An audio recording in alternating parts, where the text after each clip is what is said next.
அரசன் ஒருவன் பெரிய படையை திரட்டினான். பக்கத்து நாட்டை வெல்வதற்கு அந்த படையுடன் பனிபடர்ந்த மலைகளின் வழியே சென்று கொண்டிருந்தான். அங்கே ஓரிடத்தில் உடலில் உடை ஏதுமில்லாமல் துறவி ஒருவர் அமர்ந்திருந்தார்.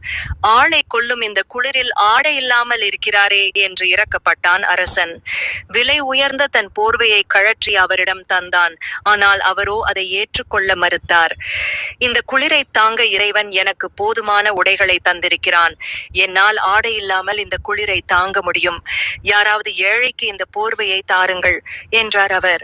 உடலில் எந்த ஆடையும் இல்லை, சொந்தமாக எந்த பொருளும் இல்லை. இவரை விட ஏழையை எங்கே தேடி கண்டுபிடிப்பது என்று நினைத்தான் அரசன்.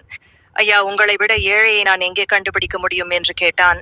அரசே, நீ எங்கே செல்கிறாய் என்று கேட்டார். அவர் பக்கத்து நாட்டை வென்று என் நாட்டுடன் சேர்த்துக் கொள்வதற்காக படையெடுத்துச் செல்கிறேன். சிரித்த துறவி, ஒரு நாட்டிற்கு அரசனாக இருந்தும் நீ நிறைவு அடையவில்லை. உன் உயிரையும் பல ஆயிரக்கணக்கான வீரர்களின் உயிரையும் பணயம் வைத்து பக்கத்து நாட்டை உன் நாட்டுடன் சேர்க்க முயற்சி செய்கிறாய். என்னை விட பெரிய ஏழை நீதான். இந்த போர்வையை நீயே வைத்துக்கொள், உனக்குதான் அது தேவைப்படுகிறது என்றார்.